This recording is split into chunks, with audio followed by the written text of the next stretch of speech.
Hello YouTube fans, here again, and I thought I'd talk about this one, TV series, we all know it, Doctor Who. That's why Doctor Who started showing Bacon, that being Attack of the Cybermen. That's right, Attack of the Cybermen. Now I did compare a few weeks ago with one of the Doctor Who's what I didn't fucking like because it killed my favourite card off. There's it, looking pretty. That being Pere. That's right, that being Pere. I always liked Pera and always have liked Pera, so it kind of peed me off. But this one I do like. I do like this one. This one, by the way, is a 2 disc edition. A 2 disc edition of this one being Attack of the Cybermen, right?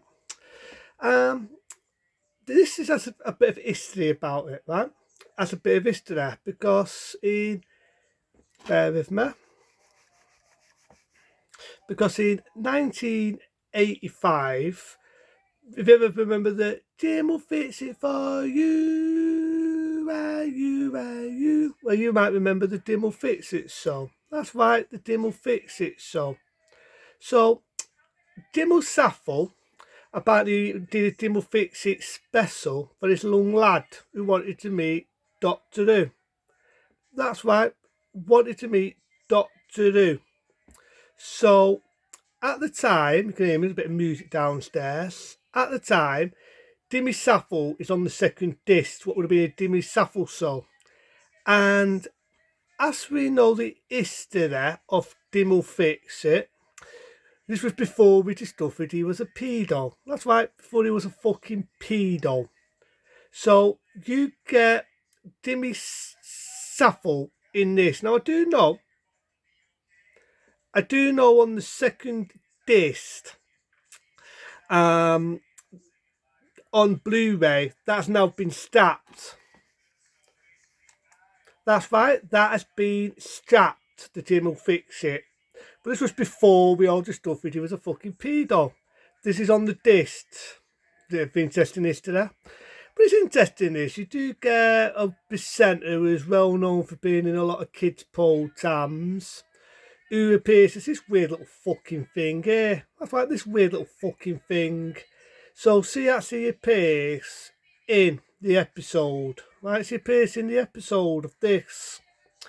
It's not a good one, not a bad one. Like I say, Owen Bacon prizes his role as Doctor Who. I mean, Owen Bacon is his second story, I should say, from his first one. It's not a bad one.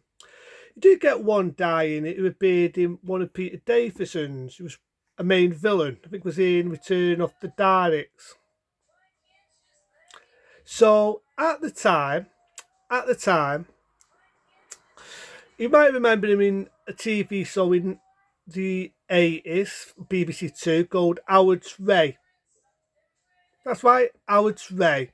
So on Howard's Ray, he appeared in that. There was actually a cut scene, I believe it or not, and a biography about this, where one of the Cybermen crushes his hands. And if you think it was gruesome, it was a lot more gruesome originally, but the censorship cut it down. And if you remember rightly, going right and wrong, this could be the one where there was a lot more violence in it. But it's not a bad one. It's not a bad one, Return of the Cybermen. Again, the BFC, Mary Whitehouse, as I like to call Mary Shitehouse, had the wins and complain about the violence. All I can say is, this is a fucking U rating. What the fuck? But Mary Whitehouse, we all know Mary Whitehouse, back in the 80s, had nothing better to do but to win and to cry a fucking river on Doctor Who. On Doctor Who. Oh, you can hear me voice, because like I say, someone's playing some music downstairs. I don't know what the fuck it is. But this isn't a bad one. John Bacon, I always said, unestimated Doctor Who. Always said it from day one, unestimated Doctor Who. And it's like I say, you got a lot of features. You've got a lot of special features on this. And it's interesting, you've got Timmy Saffel. This was before he was a fucking pedo. Before he was discovered, I should say, as being a pedo. But you find that one, it's still got a lot of special features in it. You've got behind the scenes. You've got outtakes. You've got like other shows. You've got Joey Baking, today's Joey Baking, talking about that era. And like I say, you do have a lot of original interviews. And like I say, you do get a well-known kid presenter who appears to see. He's got these weird little things, right? And the Cybermen end up killing her. And Joey Baking kills the Cybermen. Does have a sad ending because the main diebase in Howard's Ray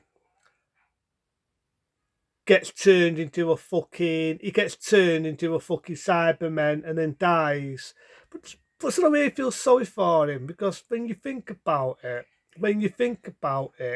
he was a bad guy in fucking Return of the Daleks. In Return of the Daphlos, which is one of the later ones, Peter Davison's. He was a fucking bad guy in that. And I do like the fact that the TARDIS changes its form, which I think was only ever done in some of the Ian Martinus. The Master's TARDIS always changed. So it's refreshing to see the TARDIS change its form in this episode of Doctor Who. So it's not a bad one. Like I say, it's do this set. You do get a lot of goodies on it and a lot of special features. You do get, I remember right there, you get this one, which is the first disc. If I'm not mistaken, the second one's on it somewhere. There's the second one. I don't know where the fuck I put it. But yeah, there's the second disc somewhere on there. And it's not a bad biography if you're into biographies. There you have it. Does my like Bruce paying up his fucking usual. But that's Doctor Who. Attack of the Cybermen. It's like there's not a sad bit where the men are pretending to be Cybermen. To get the Cybermen, and the Cybermen get the better, and they all get killed. It basically makes the state, or in this pissing with Cybermen, these here, it makes it fucking pointless, really, when they all get killed. But there you go. But that's Doctor Who. What can I say about it? Check it out if you're into the old Doctor Who's, into them. Be smart, be safe, and I'll see you later.